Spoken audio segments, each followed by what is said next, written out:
नमस्कार, स्वागत है आपका आर्या न्यूज में। मैं हूं आपके साथ सुमन पाल। देश में जानलेवा कोरोना वायरस महामारी की रफ्तार बेकाबू हो रही है। साथ ही कोरोना के सबसे खतरनाक वेरिएंट ओमिक्रॉन के मामले भी तेजी से बढ़ते जा रहे हैं।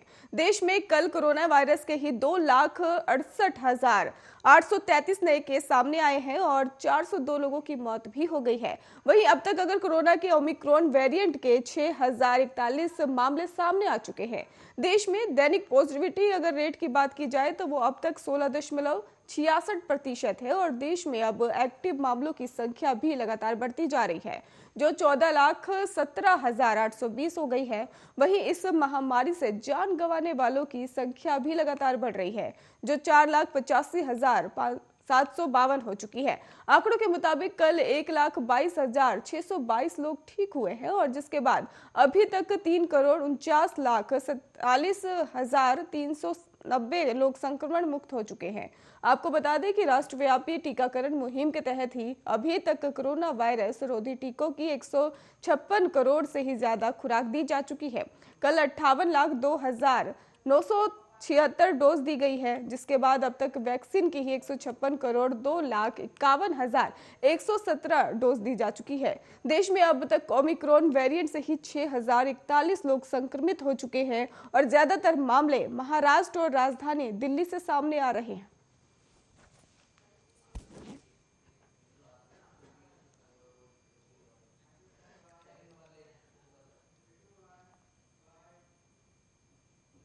अमेरिका सहित दुनिया भर के देशों में ही इस समय कोविड-19 के मामले काफी तेजी से बढ़ रहे हैं और इस समय ही कोविड के मामले पिछले साल अस्पताल में भर्ती हुए अमेरिकियों की संख्या को भी पार कर गए हैं। अमेरिकी स्वास्थ्य मानव सेवा विभाग के आंकड़ों के अनुसार कहा जा रहा है कि रविवार तक वायरस से ही पीड़ित 1,42,000 को देश भर में ही अस्पताल में भर्ती कराया गया था और साल 14 जनवरी को ही रिपोर्ट किए गए 1,42,315 के ही एक दिवसीय मामलों की संख्या से बहुत ज्यादा है। वहीं अस्पतालों में भर्ती होने का 7 दिन का औसत 1,32,086 था ये भी कहा जा रहा है और ये भी जानकारी सामने आई है कि जो 2 सप्ताह पहले की तुलना में ही 83% की वृद्धि है। वहीं साउथ अफ्रीका में कोविड केसों पर भी WHO ने टिप्पणी करते हुए कहा है कि महाद्वीप पर महामारी शुरू होने के बाद से इस समय वहां पर केसों की संख्या में काफी कमी आई है। आंकड़ों के मुताबिक जहां अफ्रीका में कोविड के कुल मामले 10.2 मिलियन से अधिक हो गए हैं, वहीं संक्रमण के दर्ज मामलों का पता चलता है साप्ताहिक संख्या की पिछले सप्ताह की तुलना में ही 9 जनवरी तक 7 दिनों तक में मौजूद रही और अफ्रीका में भी WHO के क्षेत्रीय निर्देशक माहेत्सिदिशो मोएते ने भी बताया है कि शुरुआती संकेत बताते हैं कि अफ्रीका की चौथी लहर तेज और संक्षिप्त है और लेकिन ये अस्थिर नहीं है। गौरतलब है कि दक्षिण अफ्रीका में ही महामारी की लहर के दौरान संक्रमण के मामलों में भारी वृद्धि देखी गई थी, लेकिन पिछले एक हफ्ते में ही संक्रमण के मामलों में 14% की गिरावट दर्ज की गई है और दक्षिण अफ्रीका जहां पहली बार ओमिक्रॉन पाए जाने की सूचना मिली थी, वहीं साप्ताहिक संक्रमण में 9% की गिरावट देखी गई है।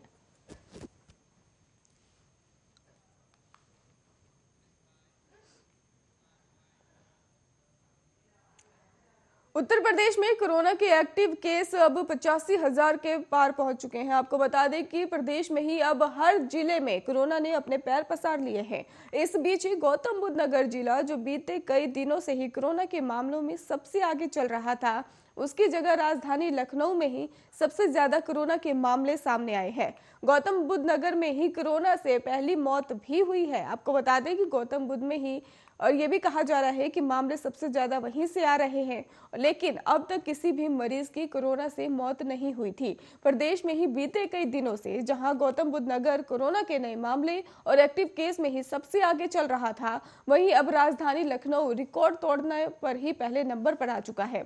बात चाहे एक्टिव केस की हो या नए मामलों की हो, राजधानी लखनऊ में ही सबसे ज्यादा मामले सामने आने लगे हैं। बीते 24 घंटे में लखनऊ में ही 2,209 मामले सामने आए हैं और वहीं 229 लोग स्वस्थ भी हुए हैं। एक्टिव केस की अगर बात की जाए तो 12,195 तक पहुंच गया है। दूसरे नंबर पर ही गाजियाबाद में ही आ चुका है और जिले में ही 24 घंटे में कोरोना के 1,887 नए मामले सामने आए हैं और 395 लोगों की स्वस्थ हैं और फिलहाल 10,688 एक्टिव मामले हैं। तीसरे नंबर पर गौतम बुद्ध नगर, जहां कोरोना के 1,817 नए मामले सामने आए हैं और इस दौरान 624 लोग स्वस्थ हुए हैं।